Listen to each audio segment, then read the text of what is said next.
This episode is brought to you by One World Empowered. Hey there, tired mama.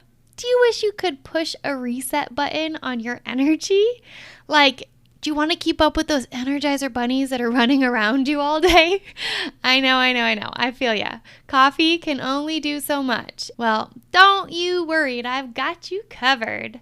Now just imagine a community of mamas who know the struggle and are working together to harness and reclaim their energy.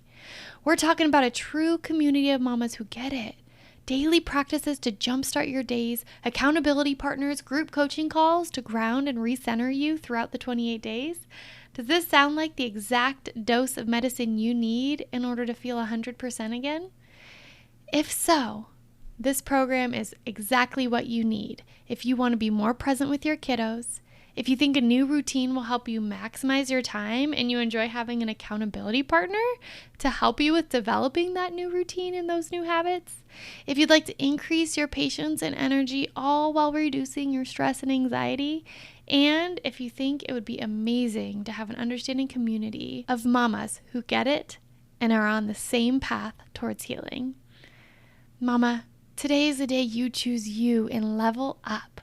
Come join our 28-day energetic reset for moms by visiting www.oneworldempowered.com/workwithme and click the Learn More option next to the Energetic Reset program, or just scroll down and click the link in my show notes below. I can't wait to meet you and witness you step into your full potential. See you there, Mama.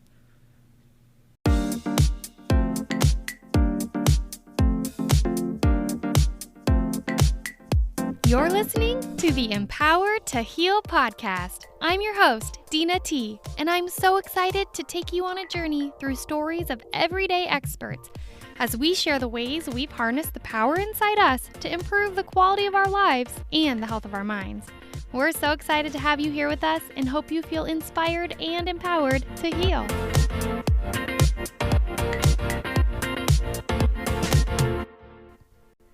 Hello, you beautiful souls.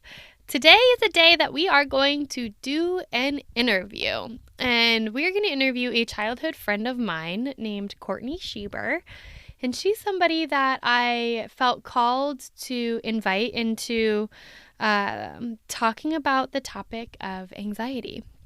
And I feel like anxiety is a topic that deserves many different episodes of understanding and interviewing how it can manifest in ways that people navigate it and navigate through the symptoms of anxiety, because I think anxiety is extremely prevalent today and in our society. And I mean, I don't think I know a single person in this world who has not experienced anxiety in their life. Some have experienced it to the degree where they have anxiety every day, or they have anxiety attacks or panic attacks, and others experience like situational anxiety.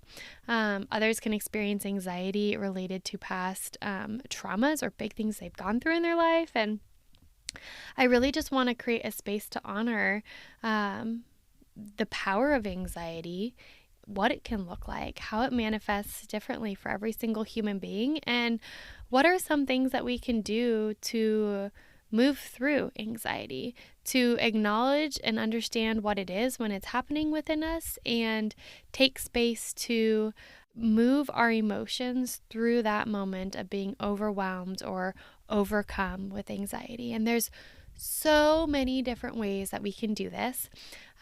So many different techniques that work for different people. And I find that with each person I talk to regarding anxiety, each one of them has a different way with how they navigate it and how they keep doing hard things every day despite their anxiety. And so I really felt called today to have my old friend, Courtney Sheber, joining us on this podcast.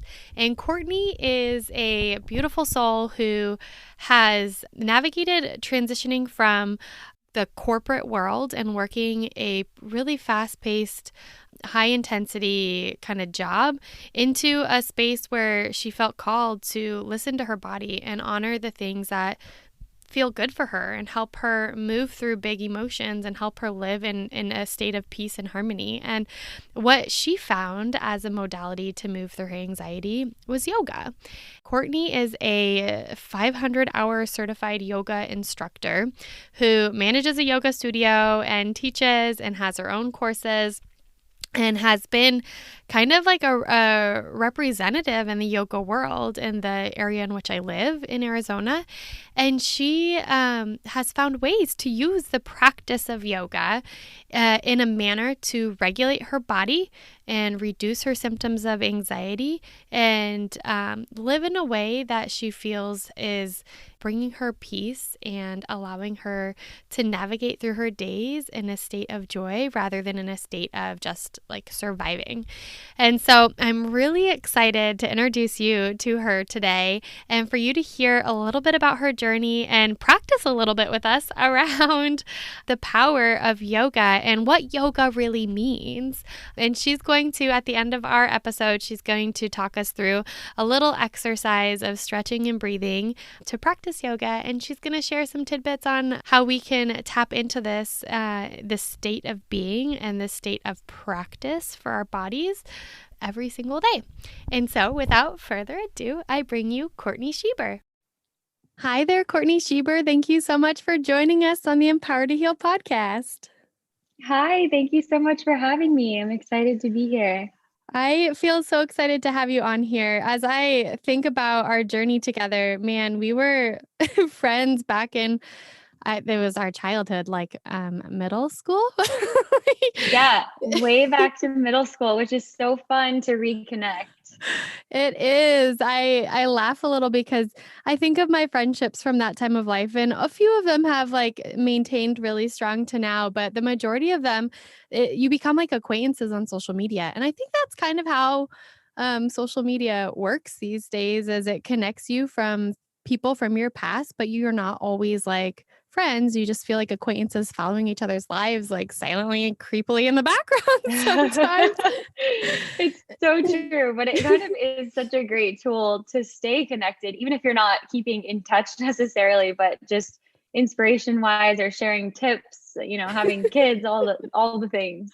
I know. It's great to watch. And I mean, when we were friends back in the day, you were like a gymnast. And I think you were slowly coming out of being like a hardcore gymnast at that point in time. I called you hardcore because I was like, I felt like your everyday thing. But um Yeah. and like you were shifting at that phase in life, blossoming into more of like dance too. You were really stepping into dance differently at that age of our life. What were we, like 11? So Yeah, young. seriously, 11 or 12, I believe.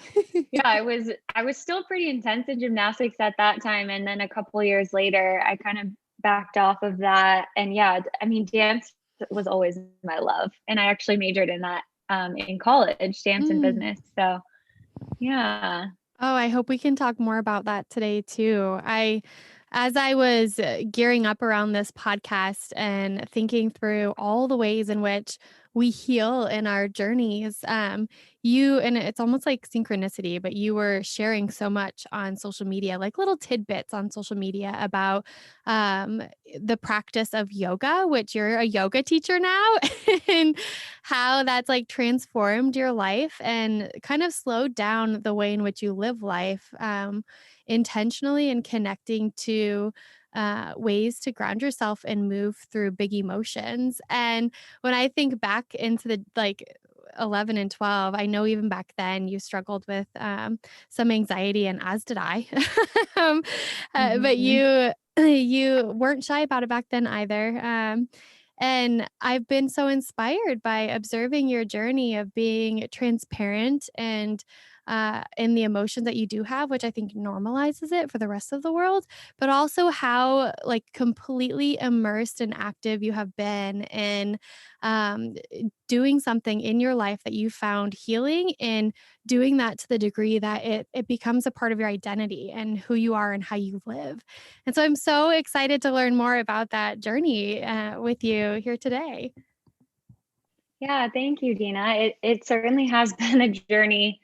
Um, just even just 6 and struggling through some anxiety, um, you know, issues, and then finding movement and yoga again and kind of almost my purpose in life, and then getting to share that with other people. It's just been the biggest blessing. So Yeah, can you share with us a little bit about how anxiety manifested for you and what that was like to live inside your body and how you were kind of going through your day-to-day life? And share with us like the moments where that shifted. sure. Yeah, so and I will say it's still very much a thing. I think it's something that's just kind of ingrained in me. But I have learned over many years and many practices how to cope with it and actually utilize it, to make myself better and to Mm, help other people. So, um, yeah, so it's goes back to as long as I can remember being a kid and just having kind of these anxiety attacks and episodes, and anxiety feelings waking up in the morning before school. mm, And I couldn't really explain them. It was just the attacks were kind of like out of body experiences where I just felt like I wasn't even really myself. It was almost like something was just taking over me. mm. Um, Is that something you like physically felt with your body or you kind of felt spacey in your mind? it's kind of both. It was like shaking and just really jittery and kind of like almost like a vibration in your body, but not in a good way. Oh my And gosh. Yes, you just said that yeah, and I'm like every like day I feel like I have moments where I'm like shivering and I'm like, why? Why am I yeah, shivering? Because and it's I'm not cold. Like, right, and that's energy. And so, and it can be negative energy, but if you can learn to kind of channel that and shift it into positive energy, it's mm. it's all energy. So, easier said than done. But yeah, it was definitely the physical feeling, and then also the mental. Almost spacey is a good word. Yeah, like I would look at a tree and not be able to say that that was a tree or identify that. I was just so beyond, Mm. awareness or presence, I guess. Yeah, And and you so said that, this started like early childhood, right? As far back as you could oh yeah, remember. So how did that impact like your day-to-day life? it was really hard to just be confident was the biggest thing, and just to show up. So it was like Mm. I would literally tell myself, get up, dress up, show up. Like that's all I Oh, could do was just get up, dress up, show up, and figure out the rest. that's But such a even good yeah, just mantra. yeah, and I still use it to this day. If I have a day where I'm just feeling like, oh man, I have to do all these things and it's going to be scary, I say, get up, dress up, show up. Once you do that, the rest will fall into place. I love that. And that's like getting over the hurdle, right? Like if you can just get there, like Exactly. then you'll be okay. Show up. Yeah. so, so yeah, that was, it was tough to get to school and like with these feelings, and it wasn't every day, but it was definitely there. And um, it was there in gymnastics. And then once I went to high school, I started to kind of realize what this was, that it Mm, was anxiety. mm. Um, and so I talked to a couple counselors and, tried to deal with it that way, which helped a little bit. But it wasn't until really my late 20s that I harnessed like my inner strength and found yoga and like healed myself from this. Wow. And when you talk about that transition of like, I mean, from high school to late 20s, that's a big gap of time there. And I know through social media that you went to college and you held down really big jobs at points in time and there's moments where you lived like very publicly. How did you navigate like tell me what that life was like and how did you find yourself at yoga amidst that big transition in your life? Yeah, so I I mean, yeah, that is such a big gap, and I think there's little moments that I can look back on now where I'm like, "Oh, wow, that taught me so much," and I didn't realize it at the time. Even just going to my very first yoga class and how that felt. I knew I liked it, but I wasn't like, "Aha." It was like Yeah. 10 years later Yeah. that I realized. But there were so many little lessons in that journey, and I think a lot of it was just having faith and trust that I was on the right path, even though it didn't always feel like it.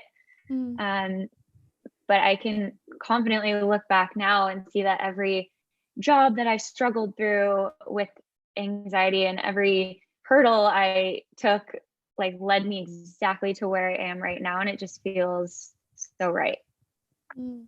I love that you reflect on your past and understand the intention behind it, right? Like we can reflect on what we've gone through in our life and hold I don't know, maybe like a certain value to it or a certain maybe energy about things in our past. And I love that you just shared like each step of what you've gone through has brought you where you are today. And it's not like this rub or this angst or this friction that you have in your past of trying to stumble to where you are today, but it's like building off of each other.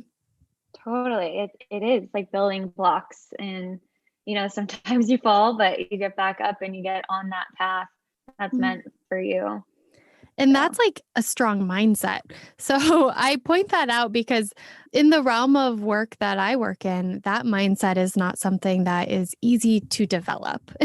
And so sure. to look back on your life and see purpose with every hardship that you've gone through and see teaching moments in that is a place where you can tell the clarity and the place that you've arrived at Yeah. today. Have you always maintained that perspective, or do you remember a time where you had to develop that perspective on your life? Absolutely, and I just wanted to say that exact thing. It's still it's work. It's the work. It's the practice, and Mhm. a lot of that is yoga. But every single day, just consciously changing negative thoughts to positive thoughts, and that was something that helped me a lot. If I would be down on myself, I can't do this. I'm overwhelmed. No, I'm confident, and I got this. And I Mm. would say these things out loud until I believed them to be Wow. true. And so affirmations and things like that really helped me, just reading positive, messages and Mm. talking to other positive people and just trying to stay inspired. And it's not always easy, but that's the work that we have to do to be able to live fully, I think. Oh, absolutely. And I feel like today, especially with when you have like Instagram stories and these little like pop-ups of affirmations that you're reading every day, they just like pop up on social media. I think it can almost like I love that it's there, but to people who don't practice it, it can almost feel like it's like this um cool thing to do or what's the word I'm trying to say? Like It's like trendy or kind of, I don't yeah, know, almost rather than, like, cheesy sometimes. valuable. Yeah, like, when Sure. people say, "Practice gratitude, practice affirmations, or you should meditate," I feel like that those are things that people tend to like, who are going through hard stuff, they tend to roll their eyes at if it's never resonated inside them before of, like, making a difference, and For sure. when you, like, actually put that to practice, the power of the brain is phenomenal, like It really is, and I've been that person before where I look at those things and I'm like, "Ugh, another positive another positive message," or whatever. Their life must be so great, but it truly, if you start to embody these positive words and energies, Mhm. it's just so powerful. It shows up in your life everywhere, Yeah. and you just do your best. You just do your Yeah. best. And I remember I'm gonna reflect a little bit and share a piece of my story that dates back to a time when we were kids, but Mhm. I remember a shift in my life. So, uh, when we transitioned into high school, so we went to the same middle school together, we went to the same high school together, and freshman year, we were still friends in freshman year, and then, like, we start finding ourselves, right? Like, your identity pops up and what you're interested in and, like, Mhm. your hobbies and interests become part of, like, your friend group when you go to high school. I think everybody can relate to that, and, I found a friend group in a place that, was separate from yours, and I remember this transition, oh, this is kinda heavy, so I'm just gonna, like, drop it out there, but, this transition in high school where all of a sudden I realized how, finite life was, right? There was, like, a handful of people in my life who had committed suicide, and ranging from friends from church to friends at school that I was, like, classmates with to friends that were, like, in the same I guess you can call it like clique group um, Yeah. in high school. And I remember that transition in my life of like, oh my God, like I didn't know death growing up outside of that, right? Like that was my first introduction to death. I mean, my grandfather had passed away when I was very little, but outside of that, like I lived a life where people lived, right? There wasn't like death all around me. I remember transitioning into high school and experiencing that to a pretty rapid degree. There's 3 people that passed away very fast that first Mhm. year of my life in high school, and that experience created like this overwhelming interpretation of the world around me that was like, holy moly. Like, life is finite. Everyone's going to die. What are these friendships that are around me? What's this transition that I'm experienced with? And I think that was like a time where I remember after one person had passed away, I like reached out to you and I was like, you used to be my best friend and I need something familiar right now. Like, I don't want anything Aw, new. I don't want anything like I fresh. remember. My goodness, I needed something familiar, something that felt, like, safe and understanding that, like, my soul could connect around, and when I think of people going through hard things like that, it tends to be the simplest things that end up pulling us through, like connecting to an old friend or, like, So a true. relationship or sharing a space with somebody, and I know that that term, "sharing space with," I think people interpret it in different ways, but, like, being an empathetic person with, like, a very like, I feel the energies of people around me. Mhm. Like, when I Same. share space with somebody, I'm like, "Oh my gosh," like, I can absorb your calmness and your safety, and I can embody that in myself right now. And it made like, the discussion of mantras and shifting your mind from the negative to the positive made me that, like, triggered that thought in my mind around that of, like, sometimes the things that we write off as cheesy or gimmicky are the simple things that truly end up making the biggest impacts in our life. Yeah, that's so true. It's so, so true and so powerful. I think that even, yeah, just random acts of kindness, holding a door for someone, smiling at someone who cut you off in the car. Like you never know what someone else is going through. And so Mm, to practice that on a daily basis, it's part of the yoga practice in my mind as well. Practicing kindness and non-harming to others. And um, we're humans, we tend to get impatient, but the more you can just slow down and be there for each other, we're really all one on this universe, anyways. So mhm. you can help someone else and you can also help yourself by doing that. So, Yeah. And you just alluded to like the practice of yoga. And that's a piece that I wanted to pick your brain about today because I think a lot of people in our culture see yoga as like a white woman's exercise that represents fashion and a way you look and how you get fit. And that's a very westernized view of yoga compared to where it comes from and what the intention is of it and how you use that, like you mentioned earlier, how you use that to ground yourself when you're feeling kind of like floaty or anxious. So I was hoping you could shed light a little bit in teaching us the values and the purpose of yoga and what that's meant to you and how you use that in your practice as a teacher. yeah, great question. So, yes, yoga has blown up in Western society as this workout, and it's fun and it's loud and dynamic, and you sweat and you get fit in like a day, and honestly, I love all of this because it has brought so many people into yoga. Mm, And if you can just get someone on their mat to just try it and mm, practice it, even if they hate it, it just teaches you so many things just in that 1 hour. yeah. Um, but with that, the physical practice is really only 1/8 of what yoga is. So there's Mm, 8 limbs of yoga. There's self restraint, observance. The third one is asana, so that the physical practice, the breath, withdrawal of the senses, concentration, meditation, and the last one is union. So you bring all of this together, and mm, eventually you are one with the divine. So So, and you can just start with one or two and practice these things in your daily life. And for a lot of us, that is the asana. That's where we get started in the yoga practice. And following that is usually the breath. And then, all these different practices and teachings will start to align into your life. And I always say that yoga is practice for life. So we step onto our mats and practice these challenging poses, which could be like obstacle in life, and our heart rate rises when we're doing these challenging poses. And so you practice slowing the breath down, which will slow your heart rate down and calm your nervous system. And when you step off your mat, it's the exact same thing in life. If you get nervous and your heart rate rises or you're anxious, you have to learn to slow and control your breathing down so that you can slow and control your heart rate and your nervous system to calm.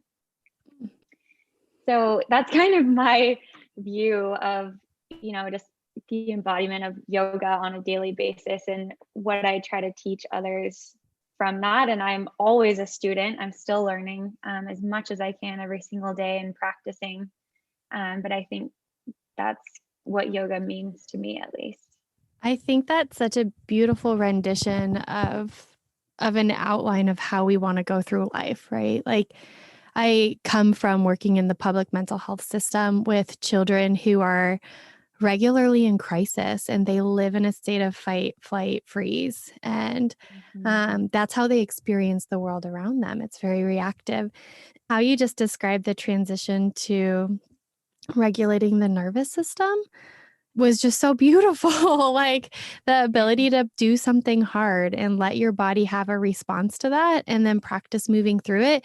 And it's in a way that's like non-threatening, right? Like when you're practicing yoga, you can like let your body go into that state and know you're safe at the same time and you're in control and you can choose to stop or you can choose to keep going and you can choose to move and wiggle when you're just like uncomfortable instead of freeze, right? And like that's Exactly. so I don't know that there's so much beauty in that for me and understanding like when we are going through life and we've gone every single person in the world has gone through something in their life that's been hard, right? That's part of being human. And to have these tools and techniques that we can practice outside of the moment can better serve us in the moment too. And as we're recovering and as we're teaching our body to continue healing. Totally. And I love that you mentioned, when you're on your mat, just giving yourself the freedom to let some of these things come up and wiggle them out or breathe more or breathe less. And that is exactly why I fell in love with yoga. It wasn't the rigid gymnastics, it was, okay, how can I heal myself from the inside out with the power that's already within me? Mm.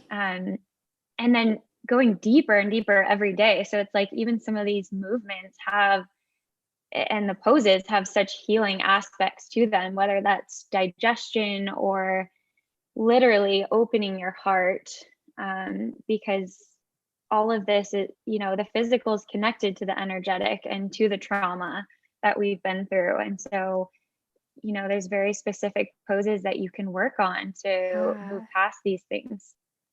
Oh, I love that you said that too. Like, can you talk us through like how the body holds on to some of these energies Yes. subconsciously, right? Like Yep.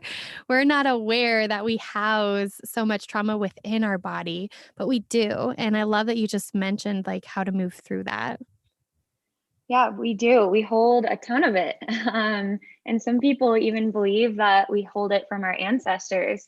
Mhm. So, and a lot of that is in our connective tissue, so your tendons and ligaments, and a lot of it's in our hips. So we hold tons of stuff in our hips. So that's why the yoga practice is so great. It is very hip focused. So you can Mm. learn to hold these postures, breathe into them, allow the tendons and ligaments to soften and the muscles to open up so that we can move this energy through our bodies.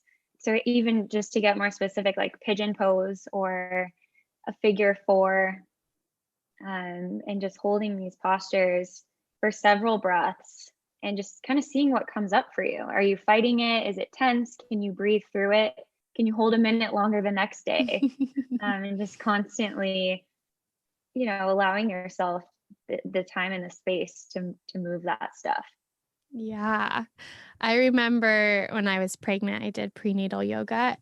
And I remember they would tell us the whole time, like, smile, smile. Like, we know it's really hard, but smile while you do that, and telling us, like, the muscular connection from, like, the jaw, all the way down to, like, your pelvic area and your pelvic floor, and allowing yourself to, Yes. like, open up. And I thought it was funny too, because it wasn't just the muscles that was doing it, but when you force yourself to smile, you're forcing another signal in your brain to happen emotionally, right? So, like, and I used it during Absolutely. labor. I'm like, "Okay, here comes the next," like, I called contraction surges, like, "Here comes the next surge, like, I'm gonna smile," like, and Good for you. literally, like, it cracks me up because it works. Like, you It when you does. smile through hard things, it helps so much. It totally does, and not only just the fascia, because your jaw it's all connected through your body, to your hips, especially as you mentioned, but yeah, to your brain. It's sending signals to your brain. Okay, I'm happy. I got this.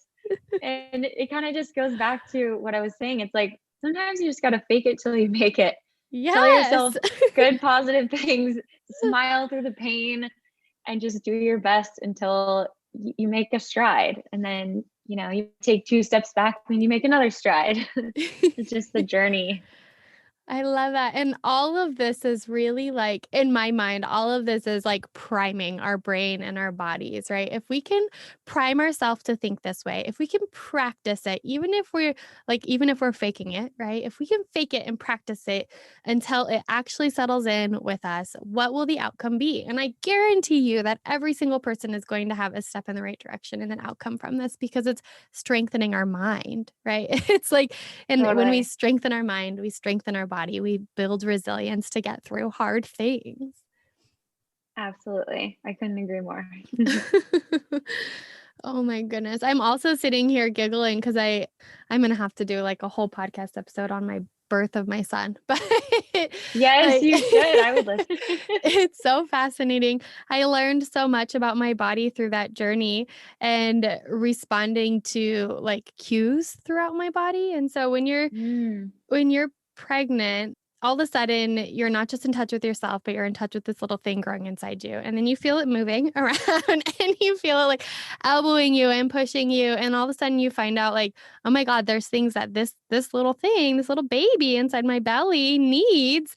And it's coordinated and connected to what I need in this moment too. And so, like, if you're feeling anxious, or if you haven't eaten, or if you're on edge around something, like, your baby tells you inside your body, usually, well, for me, he told me before I, like, acknowledged it in my brain of what I needed. And I giggle because it's like it is all connected, right? Like, every yeah. ounce of us, like our body, our brain, our muscles, the nerves that run. I think of the vagus nerve from, like, the amygdala, the brainstem down into our body, right? To our gut. And the response, like, the information from that vagus nerve, most of it comes from our body up to our brain, telling us what we need to know to survive or live or regulate. And we fool ourselves into thinking, like, they're just thoughts, right? Rather than it's a message that's coming from our body. And so, Mhm. the I think something that's beautiful about yoga and the practice that you do is, like, it's bringing that awareness to the connection that we have. Like, our mind, our Yes. thoughts are connected to our body, and how we move our body, and how we stretch a muscle, and how we honor a twitch that we feel somewhere in our body that we need to stretch out and listen to. Like, Yes. Yes.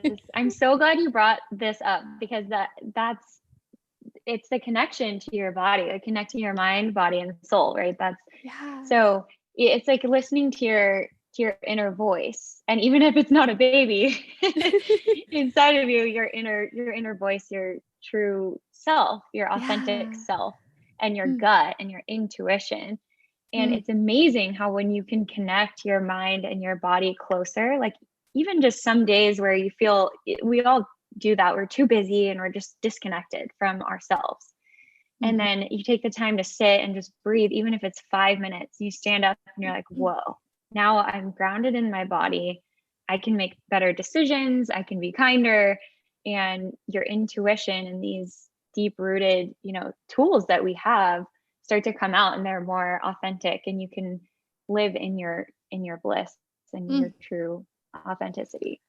Yeah. And you said in past conversations that we've had, you've said like, as when you learned that like the four corners of your feet touching the ground, grounding you, like that Mm. floatiness, that like anxiety that you felt when you were younger and that kind of like separation from your mind and your body, like grounds. Can you talk about like people say grounding techniques all the time? And I don't know if that's just because I'm in the mental health field and people say that regularly, or if that's really like something that is like common language in the world around us. But that's like that too can lose its meaning. And when you told me that the other day, I was like, ooh, like literally, like you grounded your Literally. floatiness. Like, Yes, like literally. So, and I think it's a common word for me as well, but it might not be for many people.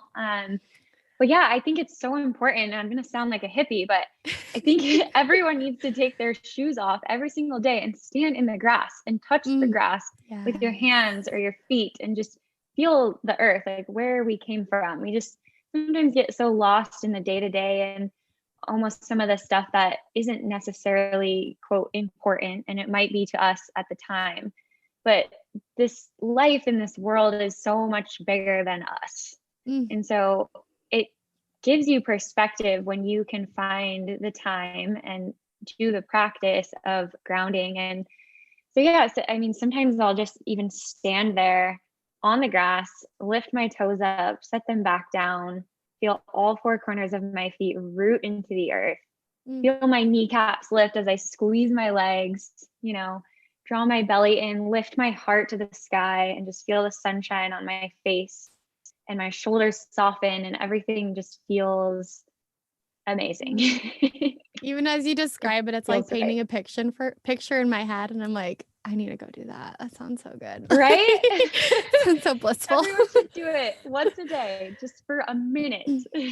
I completely believe in that too. And the cool thing is you're describing it in a context of like relating. So it sounds spiritual when you say it, but it also sounds like the connection to like Mother Earth and the reality of we are one tiny thing in this beautiful vastness. And then also like you can think of it through the scientific lens, like when you take your shoes off and you ground your feet, you earth like your feet down to the earth, connect it, like there's polarity, like there's Mm. energy that's measurable, right? Like we get energy from the Yes. earth. Like there's energy Yeah. that's measurable that connects through us without any obstacles into our body, into our being, and you can literally energize yourself measurably through that experience. Like Yes. And same with the sun and the moon. Like that's all yeah. energy that we're connected to. So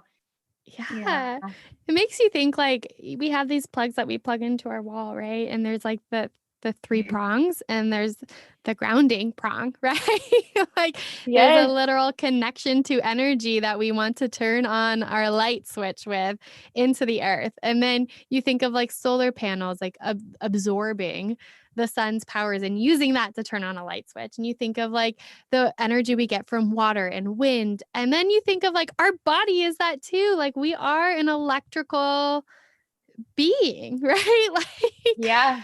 if you connect yourself and in your brain and understanding how that all works, like it starts making sense, sounding less hippie and more like, dang, like that makes sense. Like, Right. It's logical. It truly yeah. that was such a good metaphor for that. Like plug it in and shine your light. Yes. Oh, so cool. Very cool. Well, I was hoping, Courtney, could you, before we end here today, I was hoping maybe you could guide us through a practice of maybe breath work or just organizing our brain and our body. Give us a little taste of what that's like so that we have something to relate it to and hopefully something that people can play back and practice. And then after that, like let us know how we can find you because I don't know about anyone else, but like I would love to come to one of these practices, right? I would love to come to a class of yours for this spiritual Yeah. connection and the grounding. And I want other people to know how to find you and be connected to that too. Of course. Yes, I'd be happy to. Okay. So we'll just do simple. Just find a comfortable seat wherever you are. That can be in a chair or on the floor, but just make sure that you're comfortable. And I always like to start, before I do any breathing exercise or meditation, just a little bit of movement to kind of get the jitters out. So as you sit here, you can just rest your palms on your knees face down. Just go ahead and close your eyes for a moment. Just give yourself a moment to arrive in this space. And take notice of your breath. And see if you can take a deeper breath in, fill up your lungs completely. And then a full breath out with a sigh, letting go. Right, and with your eyes closed, just start to circle your head around, slow circles. Maybe you pause at an area of tension and kind of breathe through that. Or maybe you savor a sweet spot and spend some time there. And when you're ready, switch directions.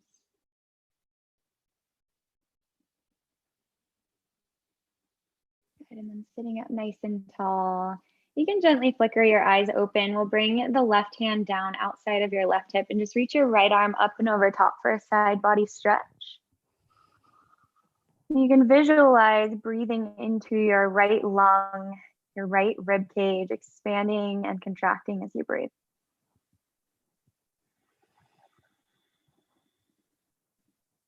And with an inhale, come back through center. Exhale, switch. Right hand comes down. Left arm reach over the top. Same thing, visualize the body expanding as you inhale and contracting as you exhale. And with an inhale, come back through center. As you exhale, take a twist to the left. You can pop up on your left fingertips or even grab the back of your chair and just sit really tall here.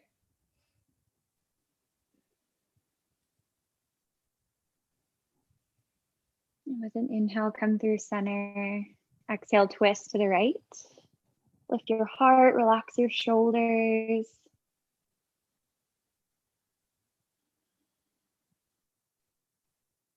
And with an inhale, come back through center. Reach your arms up overhead. Stretch up as high as you can. And exhale your hands into heart center. You can either remain here for the breathing practice or rest your palms on your knees once again. And this is so simple. It's Puraka Kumbhaka, breath retention at the top of the breath. So all we'll do is inhale for a count of 4. Hold the breath at the top for a count of 4. And exhale for a count of 4. So you can start with me this time. Inhale. Hold the breath at the top. 2, 3, 4. Exhale out the nose. 2, 3, 4. Again, inhale. 2, 3, 4. Hold it. 2, 3, 4. Exhale. 2, 3, 4. Couple more times. Inhale. Hold it. Exhale. Last one. Inhale. Hold it. Exhale. And then just take a regular breath in, no holding at the top. Big exhale, sigh, let that go. You can open your eyes if they're closed and just notice, in just that short amount of time, what has shifted for you. Hopefully feeling a little more relaxed, clear-minded, and aware. So I hope you enjoyed that. Nice, short and sweet. But yes, I would love to practice with you guys. I have tons of online classes through Modern Yoga. You can find me on my website. It's CourtneySheber.com. And then my Instagram is Courtney_yoga. So please reach out. I would love to connect with you and practice with you. I do one-on-one sessions as well. So Oh, I love that, Courtney. And oh, that like short little practice there felt so good. I find when I like take those moments, things just sound so quiet. They Like, do. so So true. quiet. It's Everything beautiful. settles. Yeah, it's like this peace. You don't realize like what quiet sounds like until you allow yourself to. Absolutely. Mm. Well, thank you so much for having me. I feel so honored and so blessed to reconnect with you and to chat about these important things and share them. So thank you. Yes, it's been an honor to get to learn from you today, and I appreciate you sharing your journey with us around how yoga has healed you. Thank you so, so much for tuning in today. I hope you are feeling inspired and empowered in your own healing journey. I know that many of you listening might be reflecting on your own stories that you may feel called to share. If so, please reach out to me at Dena T at empowertoheal.com. That's DENAT at empower2heal.com.